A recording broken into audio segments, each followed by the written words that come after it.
Pinoy Ori Manhus, Season 2, Episode 11. Ang mensahero at paghahanda. Hindi lahat ng pangalan, lugar, at pangyayaring mababanggit sa palabas na ito ay totoo. Ang iba ay pawang katang-isip lamang. Ang anumang pagkakahalintulad sa tunay na tao, buhay man o patay, o aktwal na pangyayari ay nagkataon lamang. At syempre, para sa lahat ng solid supporters ng ating Manhus Channel, maraming salamat.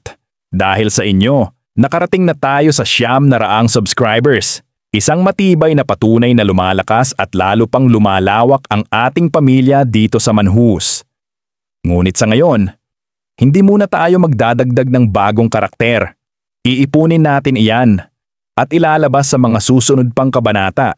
Bago tuluyang magsimula ang lahat, isang taus-pusong pasasalamat at pagbati ang iniaalay natin sa ating mga solid na taga-suporta.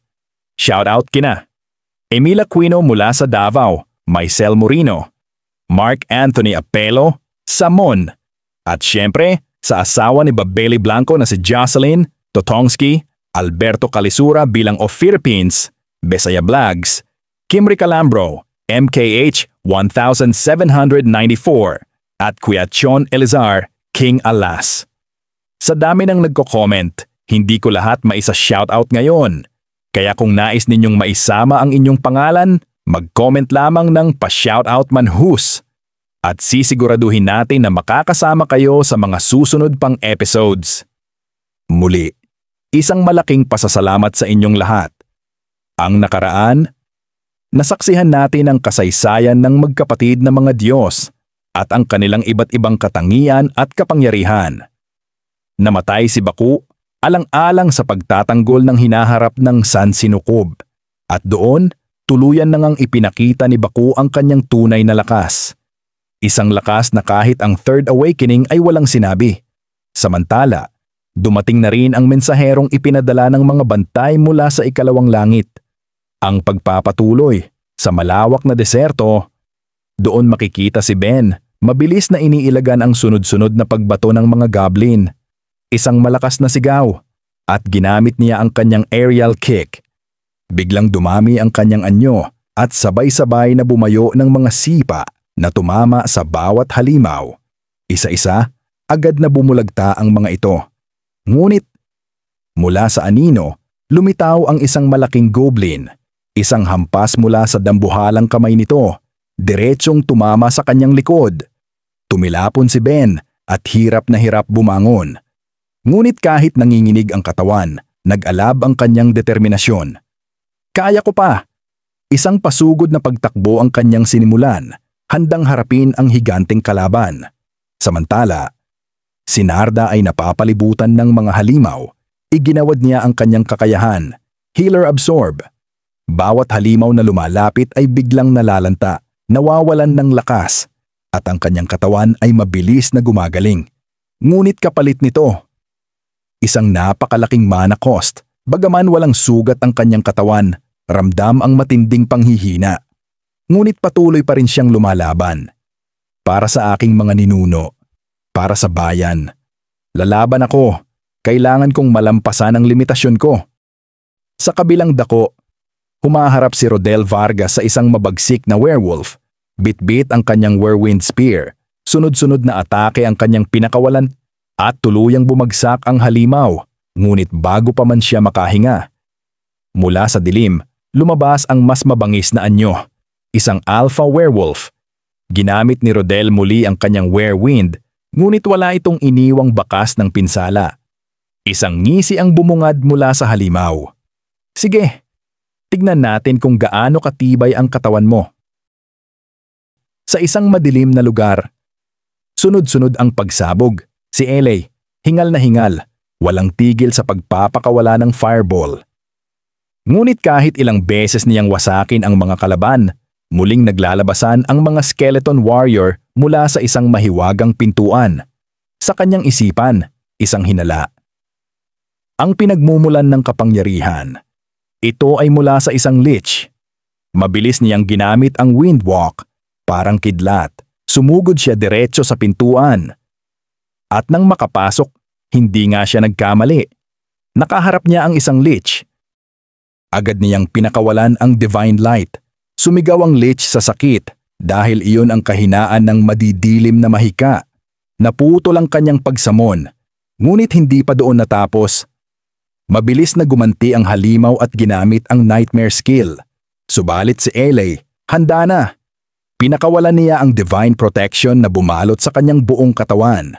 Agad nitong winasak ang masasamang alon ng nightmare. Ito ang unang pagkakataon na nakatagpo si Elay ng ganitong kalaban. Ngunit dahil sa kanyang malalim na pag-aaral sa iba't ibang nilalang, alam niya ang bawat kahinaan at tiyak kung anong mahika ang gagamitin. Si Miguel Torres ay ramdam na ang matinding panghihina. Naabot na niya ang ikatlong pagsubok. Ngunit ngayon, nakaharap niya ang isang mabangis na kalaban, ang Axe General. Sunod-sunod ang kanyang mga atake, subalit tila ba wala itong epekto. Ang matitinding palo ng kanyang espada ay dumudulas lamang sa matibay na baluti ng halimaw. Sa kanyang isipan, naglalaro ang mga salita. Mukhang naabot ko na ang limitasyon ko, ngunit hindi ako maaaring tumigil. Para sa bayan, para sa aking mga ninuno, kailangan kong magpatuloy. Sa bawat paghampas ng Axe General, lalong lumalalim ang sugat at pagod ni Miguel. Ngunit ang kanyang mga mata, patuloy na naglalagablab ng tapang at sa iba't ibang sulok ng digmaan. Makikita ang ating mga bagong hunter, hirap na hirap, sugatan at dumadanas ng matitinding pagsubok. Ngunit sa kabila ng lahat ng iyon, hindi sila sumusuko. Ginagawa nila ang lahat upang patunayan na sila ay hindi lamang mga simpleng hunter. Balang araw, sila rin ay magiging mga bayani, mga pangalang tatatak sa kasaysayan ng mundo. Sa isang ospital, tahimik na binabantayan ng mga healer ang isang babaeng lumabas mula sa misteryosong portal. Hanggang ngayon, siya ay walang malay. 3 healer ang sama-samang gumagamit ng kanilang kapangyarihan. Pilit na pinapagaling ang babae.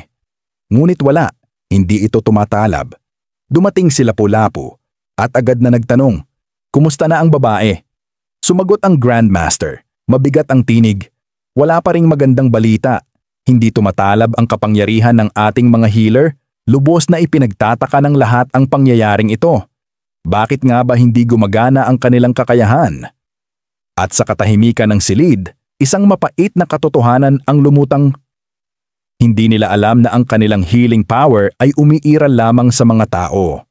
Ngunit ang babaeng ito ay hindi isang ordinaryong ito ay mula sa langit na ipinadala. Samantala, si Juan ay patuloy na nakikipaglaban kay Baku. Mabilis ang kanilang sagupaan, bawat galaw ay nagiiwan ng apoy at kidlat sa paligid. Ngumiti si Baku, sabay sabing, "Mukhang gumagaling at bumibilis ka na, Juan, ngunit malayo pa ang iyong kakayahan." Agad niyang pinakawalan ang kanyang nakakatakot na kapangyarihan, Sword Dimension. Biglang nagpakita ang napakaraming espada na kapalibot sa katawan ni Juan. Ginamit niya ang kanyang fast skill upang makaiwas, ngunit napakarami ng talim at ilan sa mga ito ay lumusot at tumama sa kanyang katawan. Isa-isang sugat ang dumapo kay Juan, hanggang sa siya ay mapaluhod. Nagulat siya. At sa kanyang isipan ay pumasok ang tanong, pagsasanay lang ito, pero bakit parang tinatangka akong patayin ni Baku? Dahan-dahang lumapit si Baku, malamig ang mga mata. Kung hanggang dito ka na lang, paalam na.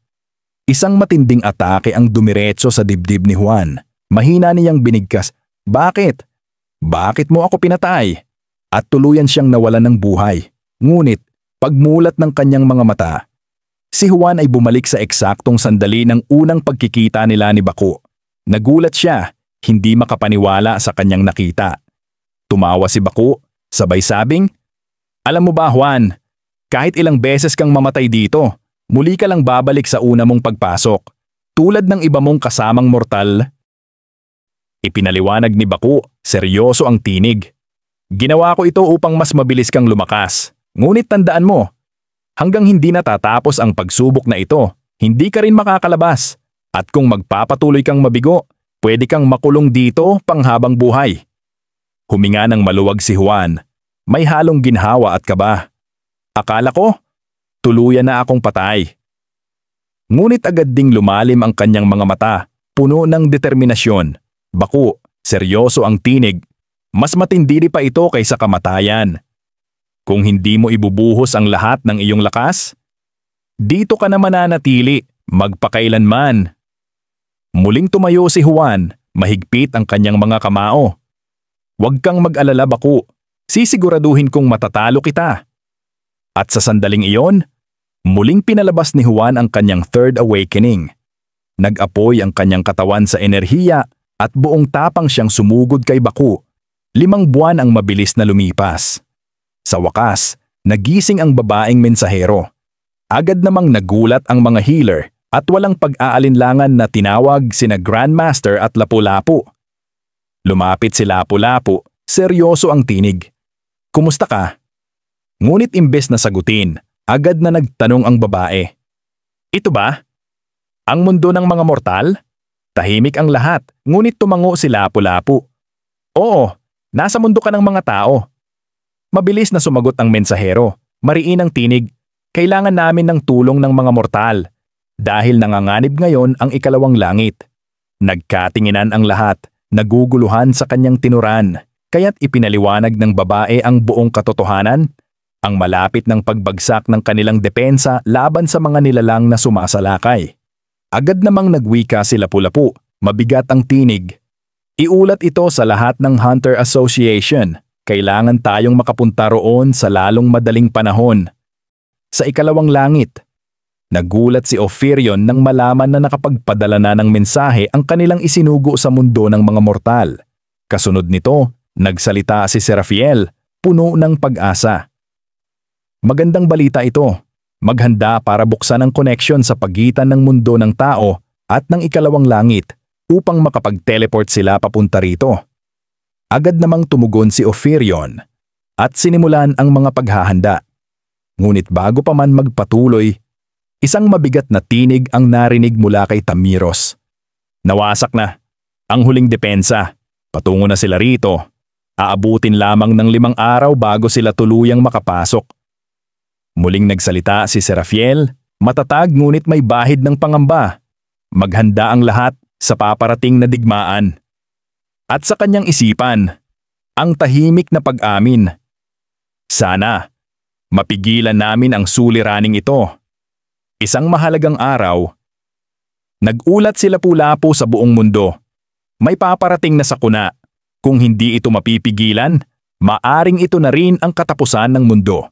Kaya't inanyayahan ko ang lahat ng mga mythical hero. Sumama sa paparating na digmaan sa ikalawang langit. Para sa lahat ng ating minamahal, para sa kinabukasan, upang manatili ang mundong ito para sa susunod na henerasyon. 2 araw ang lumipas.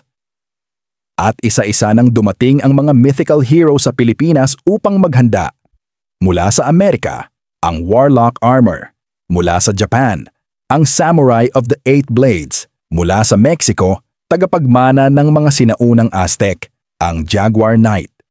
Sila ay sinalubong mismo ni Lapu-Lapu, ang alamat ng bayan. Unang nagsalita ang Warlock Armor. Malamig ang tinig. Nasaan na si Juan? Agad na sumagot si Lapu-Lapu. Hindi ko alam. 5 buwan na siyang nawawala. Nagtaas ng kilay ang Jaguar Knight, sabay tanong. Hindi ba't kaya ni Juan talunin ang sinasabing mga Demon Lord Realms? Umiling si Lapu-Lapu. Mabigat ang boses. Ayon sa mensahero ng ikalawang langit, marahil hindi kayang talunin ni Juan ang mga iyon dahil kahit ang mga tulad nating mythical hero, kaya nilang patayin ng walang kahirap-hirap. Kaya't kailangan nating magtulungan upang mapabagsak sila, kahit imposible man ito. Sumabat ang Samurai of the Eight Blades, seryosong nagtanong, kung ganoon, bakit si Juan ay wala? Mas kailangan natin siya ngayon. Tumingin si Lapu-Lapu. May matatag na pananalig sa kanyang tinig. Nagtitiwala ako kay Juan. Naniniwala akong may ginagawa siyang hakbang upang lutasin ang suliraning ito.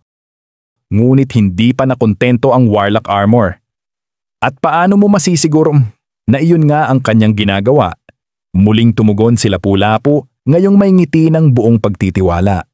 Tulad noong dumating si Numigal, na ngayoy naging alalay ni Juan, dumating siya na mas malakas.